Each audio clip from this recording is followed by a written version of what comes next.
வணக்கம். US market close to about 33% வந்து upside போகிறதுக்கான நிறைய சான்சஸ் இருக்குது. டவ் ஜோன்ஸ் அரௌண்ட் 45,500 இருக்குது. 60,000 வரைக்கும் வரதுக்கான நிறைய வாய்ப்புகள் இருக்குது. என்னடா அது வந்து மார்க்கெட் கிராஷ் ஆகும்னு சொல்லிட்டு இருக்கீங்க, ஆனால் அது 60,000 போகுது, ஆல்மோஸ்ட் 30%, ரைட்? 45 3 டிவைட் பண்ணால் 15. ஸோ அங்கே ஒரு ஆட் பண்ணால் ஒரு ஆல்மோஸ்ட் 33% வந்து அப்சைட் காட்டிகிட்டு இருக்கு. ஏன் இந்த 33% அப்சைட்? இப்போ இந்த டேரிஃப்ஸ்லாம் போடுறதுல வந்து என்ன ஒரு மேஜர் ப்ராப்ளம் வருதுன்றது நான் சொல்கிறேன். அந்த உள்ளூரில் இருக்கிற ப்ராப்ளம், இப்போ நம்ம 100 ரூபாய்க்கு விற்கிறது வந்து அவங்க வந்து 50% டேரிஃப் போடுறாங்கன்னா 150 ரூபாய்க்கு அங்கே கிடைக்கும். பப்ளிக் வந்து 100 ரூபா வாங்கிட்டு இருக்கிறது வந்து 150 ரூபா கொடுத்து வாங்குவாங்க. So it's a big loss for them. But கவர்மெண்ட்டை பொறுத்த வரைக்கும் அவனுக்கு 50% டேரிஃப்ஸ் வருது. பாயிண்ட் 1. பாயிண்ட் 2 வந்து அங்கே இருக்கிற கார்பரேட்ஸ்க்கு வந்து நிறைய டிஸ்கவுண்ட்ஸ் வந்து கொடுத்துருக்குறாங்க. கார்பரேட் டேக்ஸ் ஆகட்டும், அவங்களோட டேக்ஸ் ஸ்ட்ரக்சரில் வந்து ஹெவி டிஸ்கவுண்ட்ஸ் வந்து கொடுத்துருக்குறாங்க. தே brought it down somewhere close to about 40-42% வந்து அரௌண்ட் 25% வந்து எடுத்துகிட்டு வந்திருக்காங்க. ஸோ டெஃபினெட்லி கார்பரேட்ஸ்க்கு வந்து ஹியூஜ் ப்ராஃபிட் மார்ஜின்ஸ் இருக்கும். ஸோ இந்த ப்ராஃபிட் மார்ஜின் ப்ரைவேட் கம்பெனிஸ்க்கும் அண்ட் கவர்மெண்ட்டை பொறுத்த வரைக்கும் ஹெவி மணி வந்து உள்ளே வரும். ஹெவி மணி உள்ளே வரும் போதும் மேஜர் அட்வான்டேஜ் என்ன ஆகுது? சஃபர் ஆகுறது யார்? ஜென்ரல் பப்ளிக் சஃபர் ஆகும்போதும் கார்ப்பரேட் ஏர்னிங்ஸ் வந்து அடி வாங்க செய்யும். ஏன்னு சொன்னால் அங்கே பர்ச்சேசிங் பவர் வந்து அடி வாங்கிடும். ஸோ இது வந்து யூஎஸை பொறுத்த வரைக்கும் அந்த ஊரில் மேனுஃபேக்சரிங் ஆரம்பித்து அங்கே ப்ரொடக்ஷன் ஆரம்பித்து அந்த ப்ரொடக்ஷன்னால் வர ஏர்னிங்ஸ் வந்து வரத்துக்கு டைம் பிடிக்கும். So short term they will go through a pain, heavy pain. அது வரைக்கும் அங்கே இருக்கிற ஆட்சி ப்ளஸ் அங்கே இருக்கிற மக்கள் வந்து சிவில் வார் மாதிரி சிச்சுவேஷன்ஸ் வந்துடக்கூடாது. இது ஒரு சைடு மனசில் வச்சுங்க. ஸோ மார்க்கெட் இன்னமும் அப்சைடு போகிறதுக்கான நிறைய சான்சஸ் இருக்குது. இன்னொன்று சைடில் எடுத்துங்க, யூஎஸில் ஃபெட் சேர்மேன் வந்து அன்றைக்கி ஃப்ரைடே அன்றைக்கி அவர் வந்து சொன்னார், இன்ட்ரெஸ்ட் ரேட் குறைக்கிறதுக்கான நிறைய வாய்ப்புகள் இருக்குது அண்ட் குறைக்கப்படும்.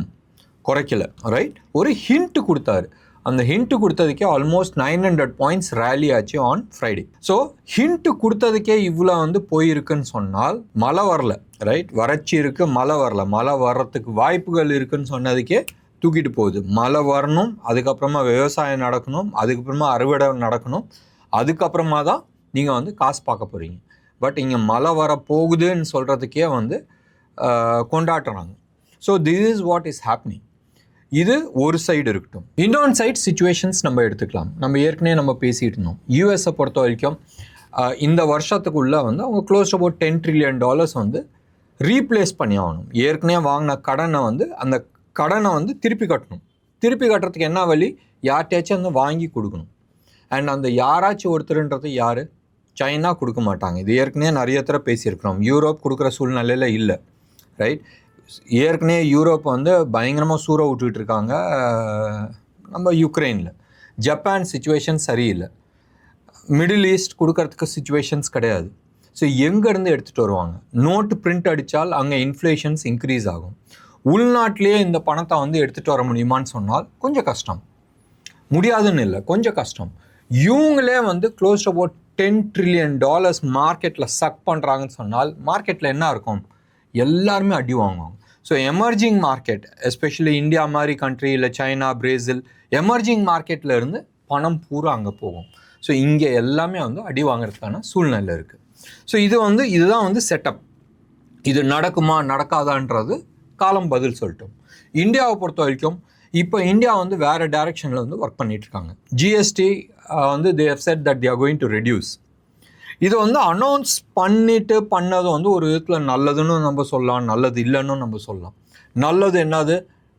மக்கள் வந்து நிறைய பேர் வந்து ஐயோன்னு சொல்லிட்டு அந்த வருத்தப்பட மாட்டாங்க, ரைட்?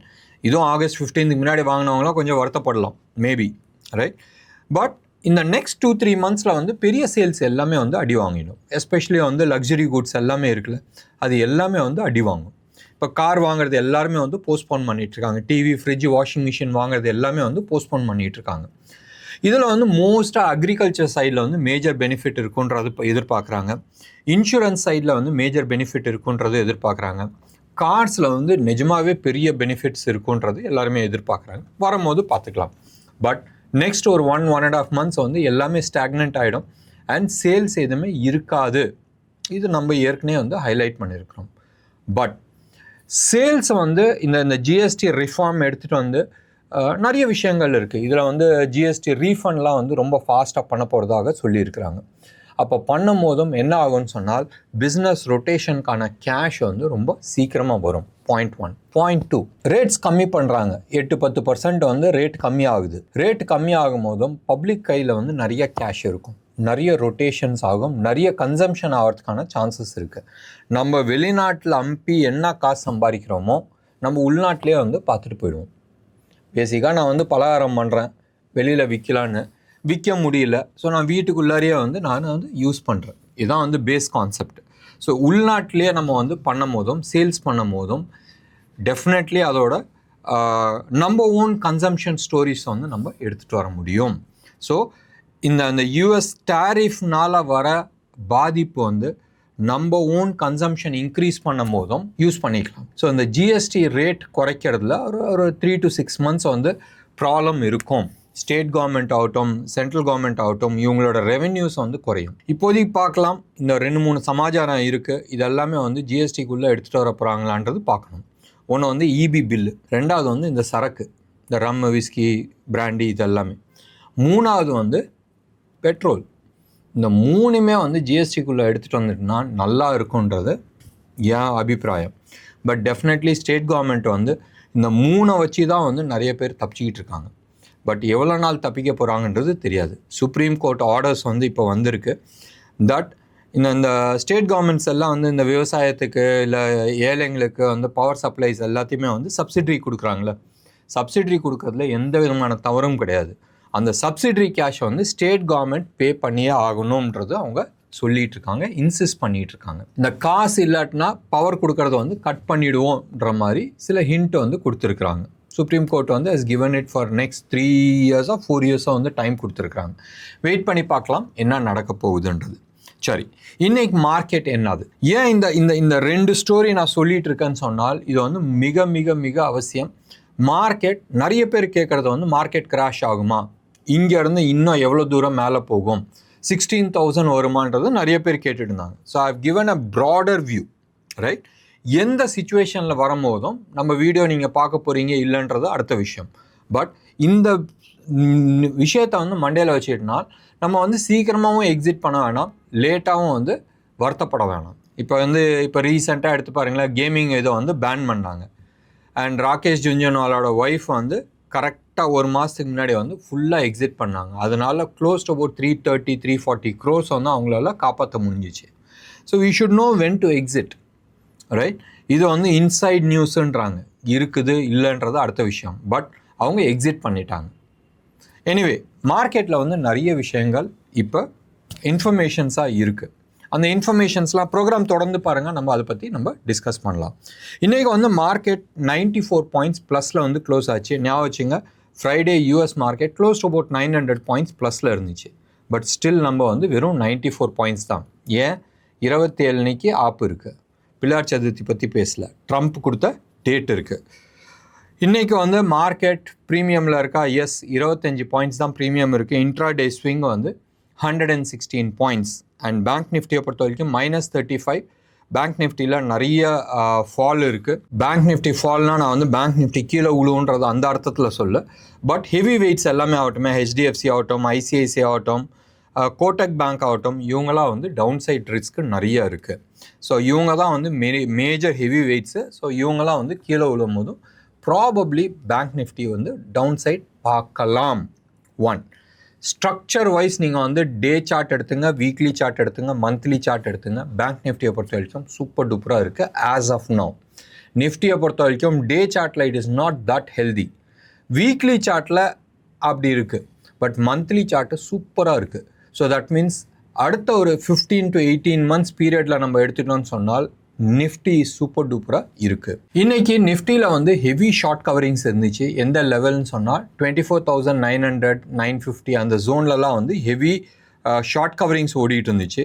இன்ஃபேக்ட் சொல்ல போனால் 24,900 வந்து close to about 31 lakh short coverings நடந்திருக்கு.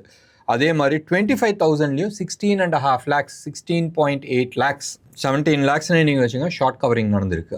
ஆனாலும் 25,000ல் தான் வந்து ஹையஸ்ட் கால் ரைட் ஆகிருக்கு. எவ்வளோ? 1 crore 57 lakh கால் வந்து ரைட் ஆகிருக்கு.